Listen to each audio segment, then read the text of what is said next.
Yeah, we continue our lesson ng 11. I'm not so sure kung matapos natin lahat, but I will try. We'll try to finish the whole of chapter 11. Let's continue to seek God in prayer. We thank you, Holy God, our Most High, sa pagkakataon na kami nagkatipon-tipon. Tunay kayo'y mahabagin at mapagmahal sa kabila ng aming pang-araw-araw na pagkukulang, patuloy po kayo nagiging tapat, nanatiling tapat at patuloy na iniibig ang inyong mga anak. Salamat sa inyong katakilan, salamat sa inyong katapatan. Indeed, Lord, dakila ang inyong katapatan. Hindi sapat ang mga salita upang ipahayag ang aming pasasalamat, pagpupuri. Gayun pa man, Ama, kami nagpapasalamat at pumupuri sa inyo at hinihiling namin sa gabi ito ang inyong patnubay at gabayin niyo po kami sa aming pag-aaral sa ngalan po ni Jesus. Amen. Okay. Yung chapter 11, alam natin yung kwento ng Lazarus, no? Alam natin yung kwento na Lazarus binuhay ng Panginoong Jesus from the dead, no? And makikita natin later on yung salaysay, yung narration ni John tungkol sa pangyayari yon, no?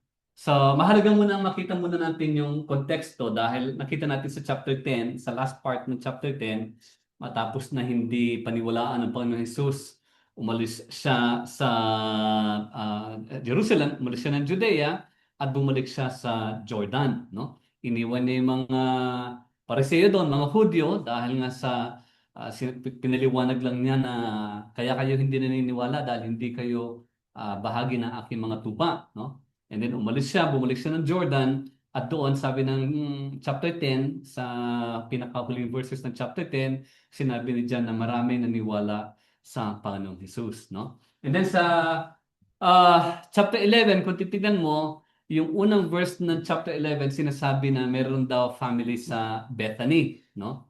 So, kinakailangan maintindihan muna natin na ang Bethany is about mga more than 2.5 kilometers away from Judea, from Jerusalem. Pinaka-sentro, pinaka-kapital ng Judea o ng Jerusalem.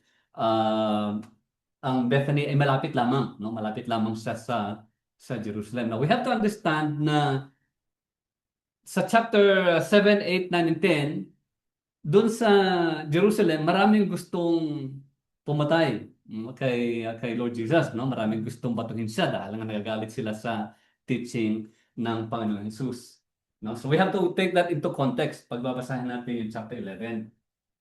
Alam na natin na sabihin natin sa chapter 7 parang hanggang chapter 10, makita natin na tinangkang arestuhin ang Panginoong Jesus, tinangkang patayin, tinangkang batuhin, tinangkang arestuhin muli ang Panginoong Jesus, at tinangkang batuhin ulit siya. Bakit? Makikita mo doon from chapter 7 pa lang hanggang chapter 10, sinasabi because he himself is equating himself with God, claiming himself to be God, claiming himself to be the Son of God. Kaya gusto siyang patayin. Despite na mayroon siyang ginawang milagro, hindi nila tinitignan yon, sa halip gusto siyang arestuhin at patayin dahil nga sa kanyang mga claims, no? Sa kanyang claims that he is from the Father. He is one with the Father, no? Kaya kung titignan natin, pagbabalik siya, kasi sabi natin chapter 10, umalis siya ng Judea, bumalik siya ng Jordan, tapos pagbabalik siya ng Judea, Bethany is within Judea, is parang matatakot ka. Bakit? Kung ikaw disipulo niya, matatakot ka. Bakit ka babalik doon eh? Gusto ka nga nila arestuhin eh. Binabatok ka nga nila doon eh. Bakit tayo babalik doon? So you have to take that into consideration pagbabasahin natin ng chapter 11. No? So ito, sabi dito, chapter 11 verses 1 to siguro hanggang sa 8 lang muna, no? Sabi, a certain man was ill, Lazarus of Bethany. So alam na natin ang Bethany is nasa Judea, na about 2.4 kilometers from Jerusalem. The village of Mary and her sister Martha. It was Mary who anointed the Lord with ointment and wiped his feet with her hair, whose brother Lazarus was ill. So the sister sent to Jesus, saying, Lord, he whom you love is ill, referring to Lazarus. But when Jesus heard it, he said, this illness does not lead to death. So alam niya pa ng Jesus na hindi mamatay si Lazarus ng permanente, no? It does not lead to death. It is for the glory of God, so that the Son of God may be glorified through it. Remember yung sa chapter 9 yung bulag? Bakit bulag? Anong sinabi ng Panginoong Jesus doon? Kaya ito nabulag para maipahayag yung kaluwalhatian ng aking ama. So, ganun din ang sinasabi niya rito. Yung pagkakasakit ni Lazarus, sabi niya, it will not lead to death, does not lead to death. It is for the glory of God so that the Son of God may be glorified through it. Bakit? Kasi alam natin, makikita natin later on, Jesus will resurrect him from the grave. And by doing that, the Son of God may be glorified. Now, Jesus loved Martha and her sister and Lazarus. So when he heard that Lazarus was ill, he stayed 2 days longer. Nagstay pa siya ng 2 araw where he was. Nasa Jordan siya. Pabalik ka sa chapter 10. Nasa Jordan siya. Then after this, he said to his disciples, so after 2 days, nagpalipas siya, sinabi niya, let us go to Judea again.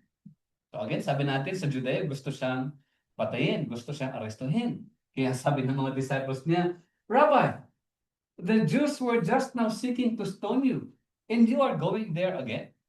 Notice? So pati man kasi, pa ikaw, disciple ka, sasama ka rin, di ba? So nasabi siguro ng mga disipulo yan, out of concern at takot na rin. Gusto ko lang patayin doon, babalik ka ulit doon.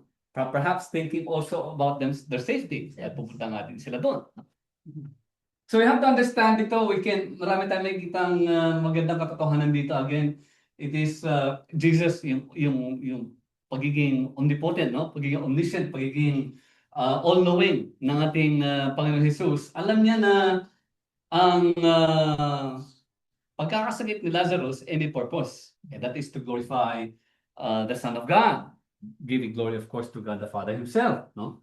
Alam niya na hindi talaga magiging yung pagkakasakit ni Lazarus hindi magre-resulta sa permanent death, no? So, nakita natin na nagpalipas siya ng 2 araw. Purpose, makikita natin yung reason kung bakit, no? Bakit kinakailangan magpa-stay pa siya doon for 2 more days. So, nung sinabi ng mga disciples na gusto ka batuhin doon sa Judea, babalik ka ulit doon. Sabi ng Panginoon Jesus, Jesus answered, are there not 12 hours in the day? If anyone walks in the day, he does not stumble because he sees the light of this world.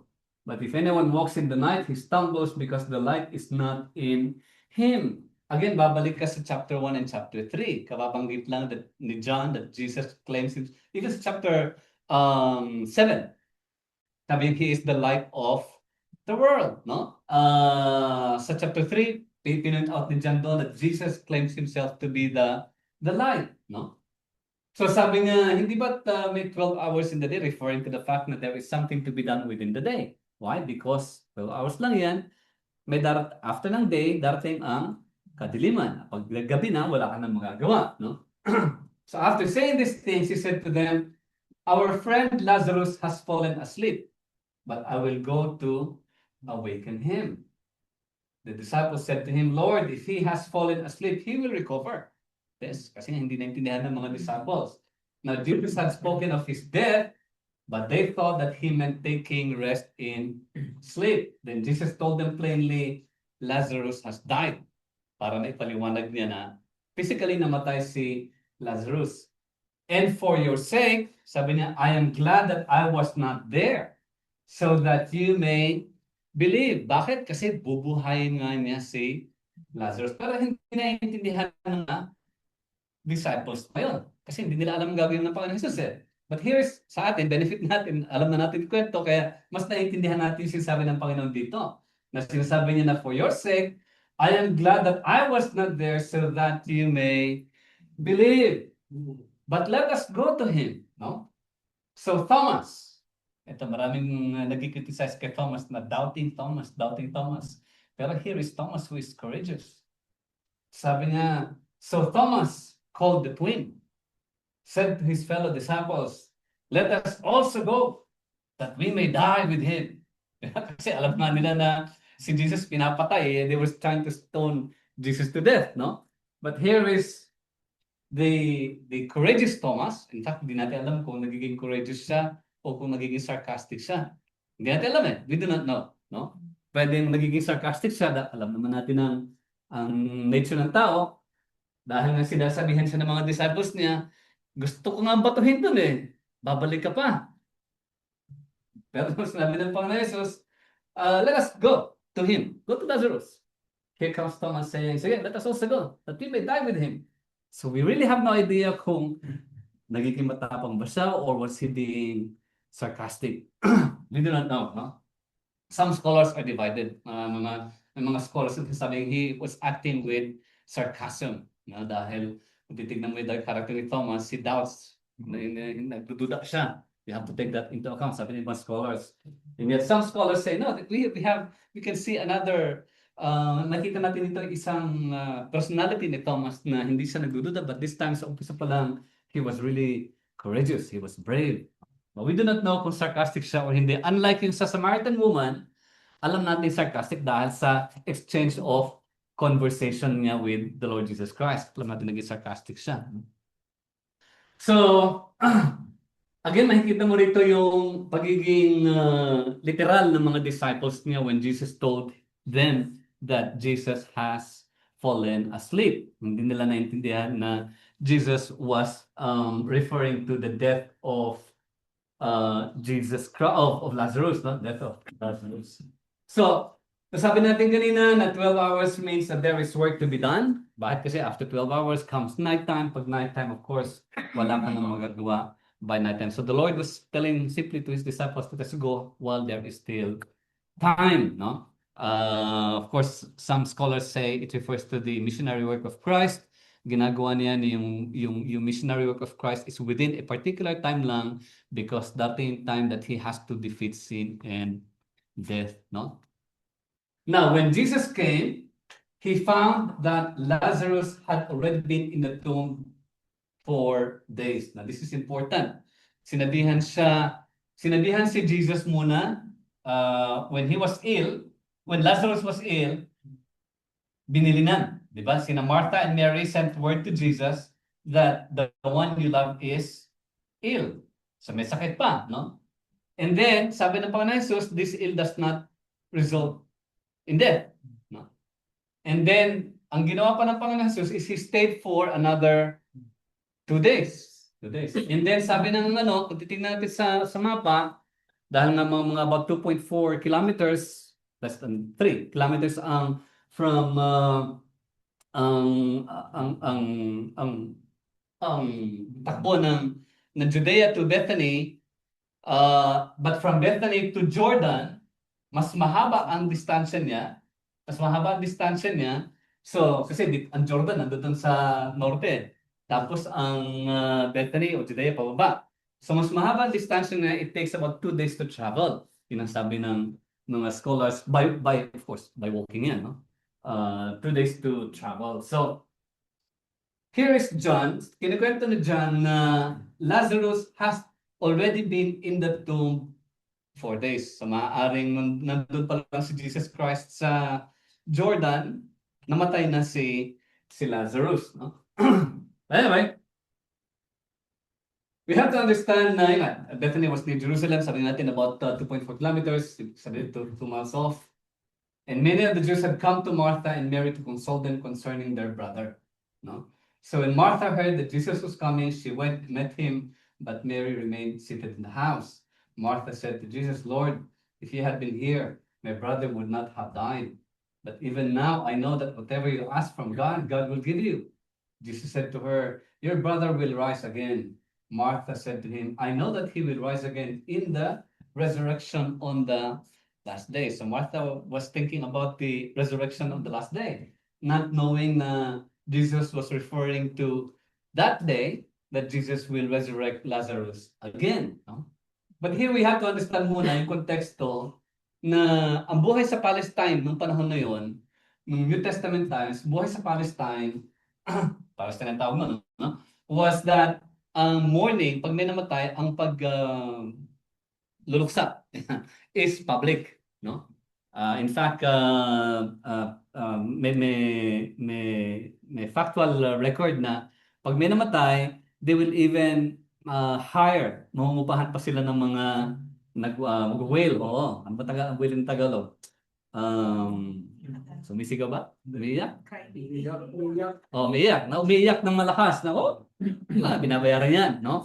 Binabayaran yan Ganun ang kultura noon, no? In fact, hindi lang naman sa mga Hudyo, hindi lang sa New Testament Palestine, but even in some mga check din ba? Ayun, tama ba yun? Talaga? Talaga? Pwede ba mag-apply doon? Wala namang trabaho eh. Okay. Anyway, so yun ano, yun ang kultura noon. Kaya nga makikita mo dito, uh, many of the Jews, why? Kasi nga public yung pagluluksa. Kaya many of the Jews had come to Martha to console them concerning their brother. So alam natin dito, sinabi, notice Martha, notice the faith of Martha knowing that sabi niya dito na, Lord, kung sana dumating ka lang dito, hindi sana namatay ang aking kapatid. Pero kahit ganun pa man, alam ko, sabi niya, I know that whatever you ask from God, God will give you. So she has confidence that if Jesus will ask anything from God, God will give it to the Lord Jesus Christ. So she has the confidence. No? Alam niya na kayang buhayin ng Panginoon Jesus ang kanyang kapatid. But of course, now, nung sinabi natin dito na binanggit ni John na Lazarus had already been in the tomb 4 days, mahalaga yung 4 days na yon. Bakit? Kasi sa mga readers ni John, gusto niya patunayan na si Lazarus ay talagang namatay na. Patay na talaga dahil sa Hudyo, may Jewish custom, belief, or understanding or belief, na pagka ang tao namatay, within 3 days pwede pa mabuhay dahil yung kaluluwa nandoon pa. Pwede bumalik ang kaluluwa. Pag ika-4 na araw, wala na, hindi na po pwede. So, yun yung superstition, you might call it, pero yun ang kanilang parang belief, no? Belief noong panahon na yun. That is why pinoint out ni John dito na Lazarus was in the tomb 4 days to show na talagang patay na ang Lazarus, yung kapatid ni na Martha, no? Again, also, sabi natin, John is pointing out na talagang patay na si Lazarus na yon. Na yung morning, yung pagdadalamhati, normally, parang sa mga Muslim yun eh. Pagka namatay ka, dapat ililibing ka within the same day, within 24 hours, ililibing ka. No? So, ganun din sila doon. Pero yung pagluluksa, isinaabot ng 7 araw. Kaya nga yung Shiva, from the word yung word 7. From the Hebrew word 7, no? Shiva, no? So, yung kanilang pagdadalamhati is 7 araw. Kaya nung dumating ang Panginoong Jesus doon, ika-4 na araw na ng kanilang pagluluksa. Pagluluksa, no? And of course, alam natin na yung libingan is may gulong, no? May gulong, hindi gulong, kundi may bato na ginugulong para buksan, no? Para makapasok, no? So when Jesus said, your brother will rise again, of course he was referring to the fact na Jesus has the authority over death, no? And kaya nung sinabi ni Martha na whatever you ask, I know that the Father will give you. Ang sabi niya, Jesus said to Martha, sabi niya, I am the resurrection and the life. Whoever believes in me, though he die, yet shall he live. And everyone who lives and believes in me shall never die. Do you believe this? She said to him, Yes, Lord, I believe that you are the Christ, the Son of God, who is coming into the world. Dito pa lang pinapoint out na ni Martha, ni Lord Jesus Christ kay Martha, that He alone has the authority over death. Sabi niya kasi, I am the resurrection and the life. Why? Because He has the authority to resurrect those who are dead. Spiritually, of course, tayo, we were spiritually dead, but God, Christ, has what? Given us life. Nabuhay yung ating espiritu. Kaya from that moment on, tayo, kaya nga na-born again tayo eh. Why? Because we have been born again. Yung dead spirit natin, nabuhay mulit. No? Why? Because Jesus here is the one who has the ability to do that. I am the resurrection and the life. Whoever believes in me, though he die, physical death, yet shall he live. Referring, of course, to yung eternal life. And everyone who lives and believes in me shall never die. Referring, of course, to the eternal damnation or eternal separation. We will never be eternally separated for those who believe. Again, babalik ka doon sa konteksto ng chapter 10. Who are those who believe in Christ? Those that belong to His sheepfold. Kasi you have to read that in context and in relation. Hindi mo pwede isolate yun. Sinasabi lang ng Panginoon Jesus na the reason kung bakit hindi kayo naniniwala, sabi niya sa mga Hudyo, is because you do not belong to my sheepfold. You are not my sheep. Notice? So who are those who believe? Of course, those who belong to Christ. And paano mo malalaman kung they belong to Christ? Of course, God knows His own. No? God knows His own. Sabi nga natin, remember yung warning natin last time? Hindi naniniwala, hindi nangangahulugan, they do not belong to Christ. Yeah, dahil hindi natin alam because in the future, they might, in God's own time, they might, of course, turn to Christ. In the same manner, hindi lahat na nagsasabing naniniwala necessarily does not mean to say that they belong to Christ. Example natin sa John chapter 6 that many did no longer followed Him. And even sa sinasabi ng epistles na in the last days, many will turn away from the faith because they do not really belong to Christ. No? Hence, may mga story ka na pastors turning away from turning away from the Lord because in the very beginning, they never belonged to Christ from the very start. No? So ang point natin, pinipoint out ni Lord Jesus dito na those who belong to Him, no? Those who believe in Jesus Christ will never die. Again, believe is not just head knowledge, but rather believing that He alone is the one who is able to forgive us of our sins. He alone is the one who is able to pay for our sins, because He did pay for our sins. And He alone is the only Savior who can save us from our wretched status. Siya lang pwede makapagligtas sa ating desperate at wicked, wretched status na sinful, no? And so those who believe in Christ will never see death, no? Meaning eternal separation, no? When say death, of course, lahat tayo mamatay, no? But it refers to eternal separation from God. We will no longer be eternally separated because Christ has already reconciled us to His loving Father, no? So when she had said this, Martha went and called her sister Mary, saying in private, "The teacher is here and is calling for you." And when she heard it, she rose quickly and went to him. Now, Jesus had not yet come into the village, but was still in the place where Martha met him, meaning wala pa sa pinaka-village, nasa outskirts pa lang, sa labas pa lang. No?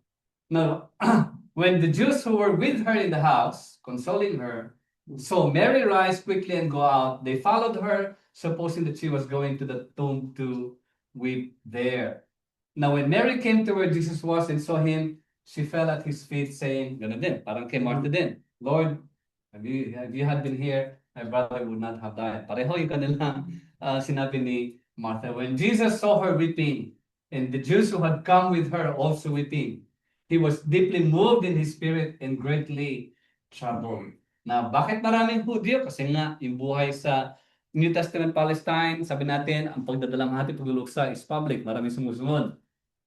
Mahalaga maunawa natin yung sinasabi ni John dito na when Jesus saw Mary weeping, kasama yung ibang mga Hudyo na sumama kay Mary na nagwi-weep din. Ano ba weeping na Tagalog? Weeping.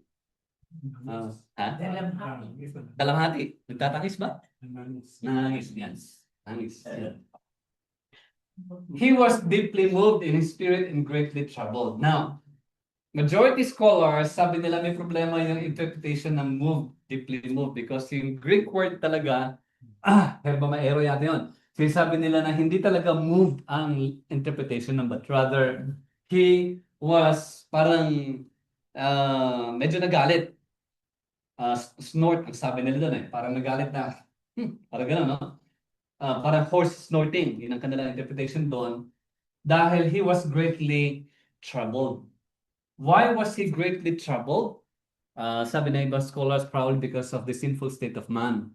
No? Sinful state of man, not believing despite the Lord being there, hindi sila naniniwala. So sabi niya, he said, "Where have you laid him?" They said to him, "Lord, come and see." And then Jesus wept, the shortest verse as we know. No? Again, hindi natin masasabi kung bakit umiyak ang Panginoon Jesus. Of course, alam natin na tao siya. No? He also can feel it. Meron siya emosyon dahil nga tao. Tulad natin, umiyak siya. No? Pero personally, I would agree with the scholars, some scholars, who reject the view na Jesus was weeping because Lazarus died. Ako, I will reject that interpretation. Bakit? Kasi alam natin from the very beginning, alam ng Panginoon Jesus, He is God. That Lazarus will be resurrected. Sabi nga niya, this illness does not lead to death. He knows for a fact na bubuhayin niya muli si Lazarus. So, he obviously was not weeping for Lazarus. Pero yung mga Jews, lagi mali yung kanilang pagkakaintindi. So the Jews said, see how he loved him? That is how they interpreted Jesus weeping, no? But of course, hindi. Lahat naniniwala. But some of them said, could not he who opened the eyes of the blind man also have kept this man from dying? Again, nagdududa din sila sa Panginoon Jesus na kung kaya nang buksan yung paningin, balik yung paningin ng isang bulag, hindi kaya dapat napigilan niya rin yung pagkamatay ng taong ito. At least there were some doubts.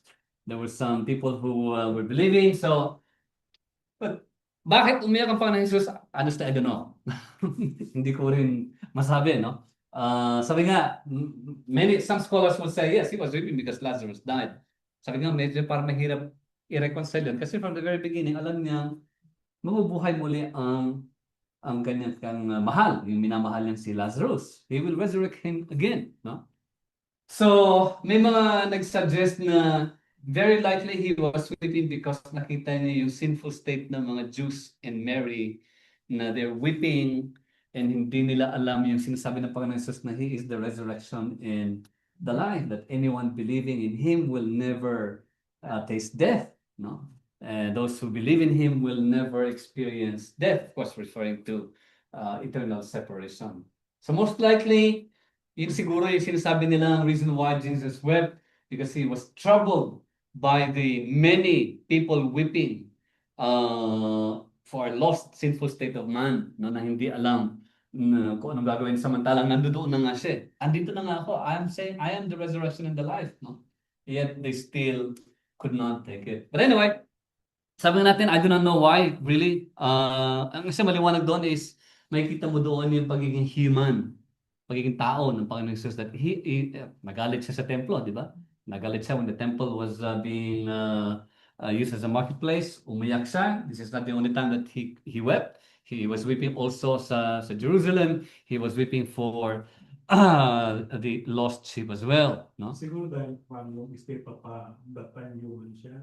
Yep. Kaya na-experience niya paano masaktan yung tunay na kaibigan niya ng kain. That's another interpretation. Sinasabi yung pagiging human aspect niya, yung love niya for Lazarus has para overtaken his emotions kaya siya napaiyak, no? Sabi nga natin na medyo mahirap mong ma-reconcile niya sa fact na bubuhayin ko siya. Oo, bubuhayin ko ito, hindi siya mawala. I will still be with him. I'm here to demonstrate the glory of my Father. The way they told him when kung nandito ka lang sana, yung bahid ng paninisi na kung nandito ka lang sana, hindi siya namamatay. Tapos inulit pa, di ba, na sabi, Right.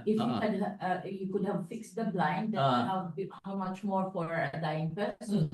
So kung parang siguro, in that way, hindi lang natin alam. Right. They're murmuring na sana nandito siya. Kasi kung nandito siya nung tinawag siya at the very instant, he could have not died. Parang ganon. So could be that by that, then Jesus could have like troubled with that paninisi. Mostly say my understanding because of lack of belief. Faith. Lack of faith. Walang pananampalataya. Well, those are really Ang kuya, huli na. Parang gano'n. Huling-huli na. So, parang unbelief na. That's a good point. Kasi kung titignan mo, dito, hindi naman siya bigla nag-weep lang eh. Bago siya nag-weep, he was moved and he was troubled. Diba? Yeah. And bakit siya nainis? Bakit siya troubled? Kasi nga, when Jesus saw Mary weeping and the Jews who had come with her also weeping, yun ang nag-contribute. And before that na, merong murmur na, kung nandito ko nga lang sana, hindi sana namatay ito. So yung blame ba? Kasi sabi lang niya kay Martha, I am the resurrection and the life. Yeah. And yet, biglang dumating si Mary after being called by Martha. Ito, sinasabi ni Martha nga ulit na, kung nandito ka nga lang sana, ganun, hindi sana namatay ito. And, sabi nga natin, hindi lang si Mary yun, but many Jews as well. Many Jews as well kaya when Jesus saw her weeping and the Jews who had come with her, no? Ilan bang Hudyo ang pumunta sa kanya? Marami, di ba? Marami sa kanila. Sabi doon when the Jews who were with her, so madami yun, no? So hindi natin alam, but yeah, exactly. It's sabi nga ng ibang scholars doon, it's because of the wretched state of the Jews who were weeping. Dahil, yun nga, unbelief. Yung despite him claiming that he is there already, we have to understand na he was able to open the eyes of the blind. Before that, na pagaling niya ang isang paralitiko. And after that, even napagaling niya yung isang anak ng royal official. And many more miracles, di ba? And yet, despite that nga, marami pa rin nagdududa. That's why probably he was, that's right, he was probably troubled, moved, and greatly troubled. Hence, he wept, no? Umiyak siya, no? But again, it goes to show na talagang he was in the flesh. He was in the flesh, no? So sabi nga, Jesus tears are not necessarily for Lazarus. Bakit? Alam niya magigising si Lazarus, alam niya bubuhayin niya. Yung loud wailing, yung paninisi, yan, it's all because of the result of sin, no? So, nung sinabi ng mga Hudyo doon na, di ba ito, kaya napagaling niya isang bulag, napigilan niya sanang mamatay si Lazarus kung dumatay siya ng tama. So, di mo alam kung may sarcasm or may paninisi or may whatever it is. But the point is, may unbelief. May unbelief doon because they utterly did not believe in Christ. No? Pero kahit dumating siya ng maaga, hindi hayaan niya pa rin mamatay. Exactly. Kaya nga nag-stay siya ng 2 more days. Hindi na resurrection eh. Kung walang death, walang resurrection. Exactly. Kaya Exactly. siya. Exactly. Kaya nga sabi niya doon, di ba? Na this is so that the glory of the Son of God, no? Will be revealed, para maipahayag ang kaluwalhatian ng Diyos. Kaya sabi doon, then Jesus, deeply moved again, came to the tomb. It was a cave and a stone lay against it. Jesus said, take away the stone. Martha, the sister of the dead man, said to him, Lord, so hindi pa rin naunawaan ni Martha na bubuhayin ng Panginoon Jesus si Lazarus. Dahil sabi niya, Lord, mabaho na yan dahil patay na siya na 4 na araw. Bakit mo bubuksan yan? No? Jesus said to her, did I not tell you that if you believed, you would see the glory of God?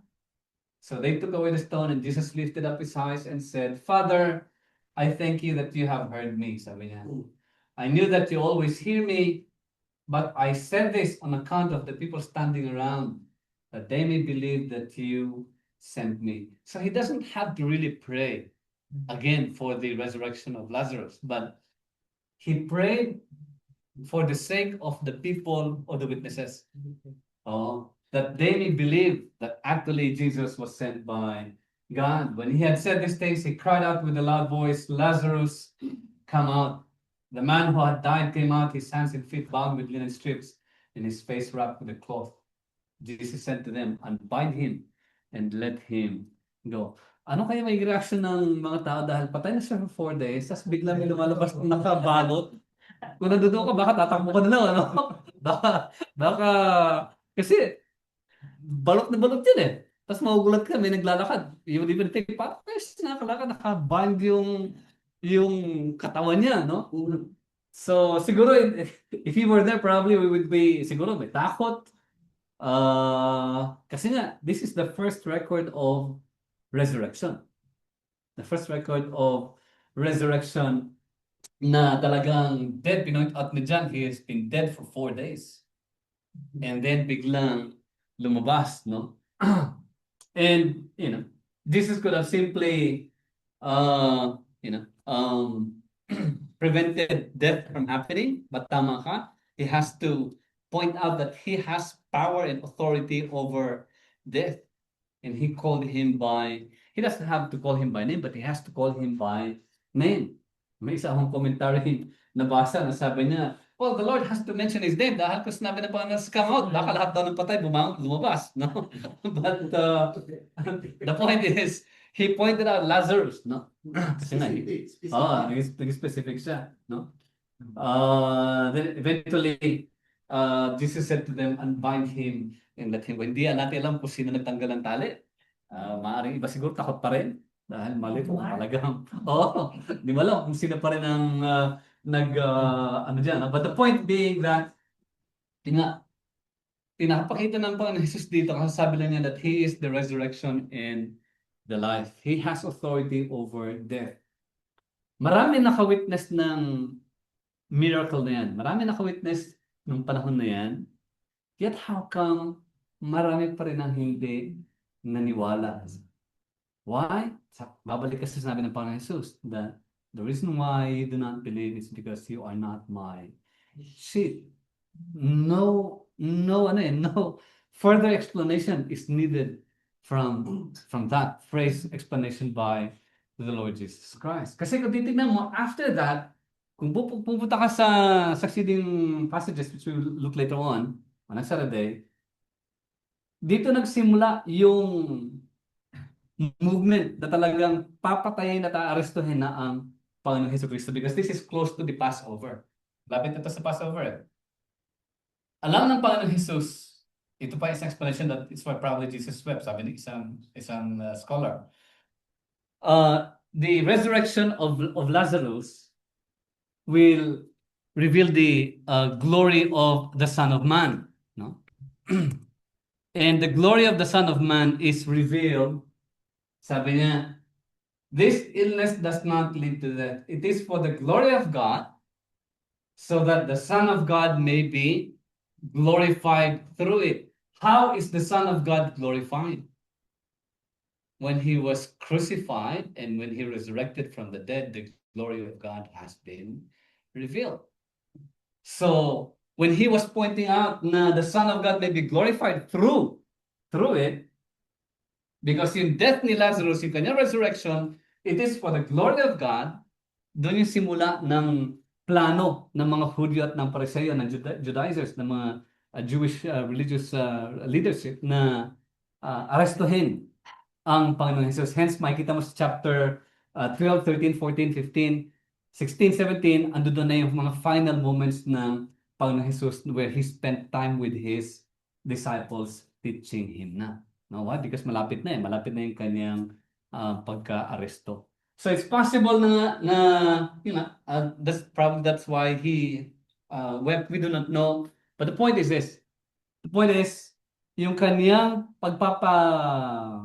pagkabuhay muli, yung ginawa niyang pagkabuhay muli ni Lazarus, ito'y ebidensya ng kaniyang authority over death, that death has already been defeated from the time He resurrected Lazarus from the grave. But of course, He still has to die on the cross bilang substitutionary penalty, kumbaga, para mapatawad yung ating mga pagkakasala because instead of us facing judgment, Christ faced the judgment for and on our behalf, no? Dahil hindi natin kaya.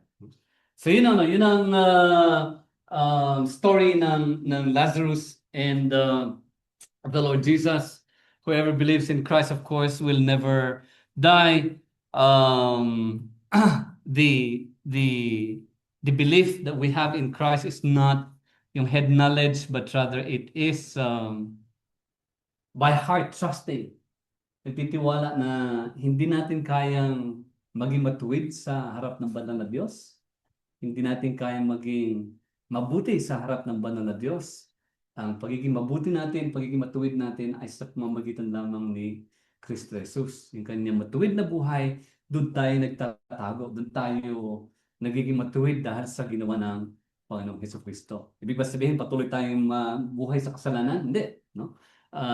We try to struggle with sin, tinatakasan natin, nilalayuan natin, iniiwasan natin ang kasalanan, but while still in the flesh, we still continue to succumb to it. Why? Kasi our hearts are prone to wander. Pero sabi ng Psalm 23, the Lord is my shepherd, di ba? His rod and His staff, they comfort me. Why? Kasi hindi na tayo, pag nalilihis tayo ng landas, yung kanyang rod and staff, binabalik na tayo sa kanyang sheepfold, sa kanyang binabalik na tayo sa kanya upang tayo hindi na mawawala. So yun ang chapter 11. Hindi ko di-discuss yung verse 45, down to the last verse of 11, kasi papasok na yan sa new phase of yung plano ng mga Hudyo na talagang arestuhin at patayin ang Panginoon Jesus. That's why sabi nga natin yung pagkabuhay ni Lazarus, senyales ito, hudyat na ito ng simula ng Kalbaryo, kumbaga, tawagin mo, no? Ng Panginoon Jesus, because by then, sisimulan na talaga ng mga Hudyo yung kanyang pag-aresto. Yan muna. Doon muna tayo kay Lazarus at sa kanyang resurrection.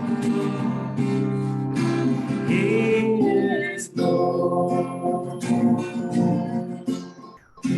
He has risen from the dead, and He is Lord. Every knee shall bow, every tongue confess that Jesus